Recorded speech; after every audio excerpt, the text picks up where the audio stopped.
ఏ విధంగా ఈ ప్రభుత్వ కార్యక్రమంలో లాభం జరుగుతుంది అనేటువంటి ఒక అవగాహన కల్పించే కార్యక్రమం రాష్ట్ర వ్యాప్తంగా జరుగుతూ ఉంది.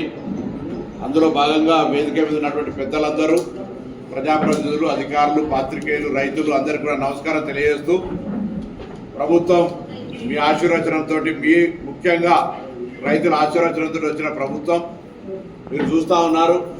నేను సిద్దిపేట నుంచి వస్తూ ఉంటుంటే ధాన్యం కుప్పలు రాసులుగా ఉన్నటువంటి పరిస్థితి.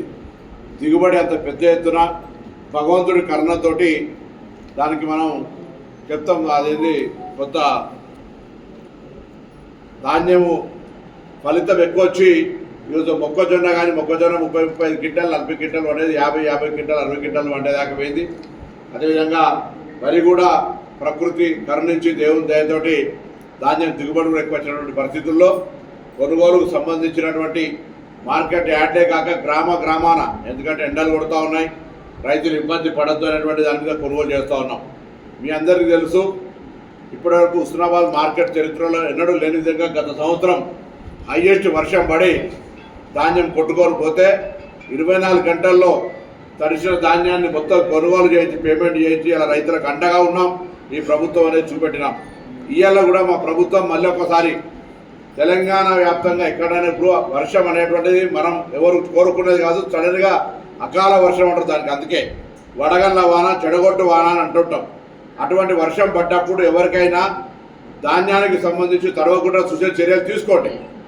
అయినా తడిసిన ధాన్యాన్ని కొనడానికి కూడా ఈ ప్రభుత్వం సిద్ధంగా ఉంది. ఎక్కడ రైతులు ఆందోళన పడే అవసరం లేదని మనం చెప్తాం.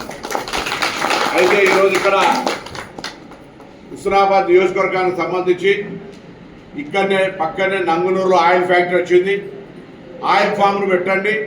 వడగళ్ళ వాన, మార్కెటింగ్ సౌకర్యము, కోతుల బెడద, దొంగల బెడద లేకుండా ఆయిల్ ఫామ్ వేసుకుంటే మీకు 3 సంవత్సరాల తర్వాత ప్రతి నెలకు ఒకసారి ఆదాయం వచ్చే విధంగా ఉంటుంది. ఆ కాయలు సమ్మినా కొద్దీ దయచేసి మీకున్న భూమి మొత్తాన్ని ఏమంటలే, కొంత ఒక సగమంతా మీ దగ్గర ఉన్న భూమిని ఆయిల్ ఫామ్కి వేయండి. తర్వాత త్వరలోనే హుస్నాబాద్లో వంటి మామిడి దగ్గర చూసినాం. వంటి మామిడిలో కూరగాయలు వండించిన పంటలకు హోల్సేల్ మార్కెట్ ఉంది. ఇక్కడ హుస్నాబాద్లో ఈ ప్రాంత రైతాంగానికి అంతా చుట్టూ 10 మండలాలకు ఇక్కడనే ఒక హోల్సేల్ కూరగాయల మార్కెట్ ఏర్పాటు చేస్తే మీరు పండించేటువంటి పంటలు అక్కడ అమ్ముకోవచ్చు, ధర ఎక్కువ వస్తుంది. కాబట్టి నేను రైతులకు కోరుతున్నా, ఇప్పటి నుంచే కూరగాయల పంటల వైపు మీ ఆలోచన మార్చుకోండి. ఆర్థికంగా ఆదాయం ఎక్కువ వస్తుంది. అది కూడా చాలా ముఖ్యమైనటువంటి మాట నేను సందర్భంగా మనవి చేస్తూ ఉన్నా.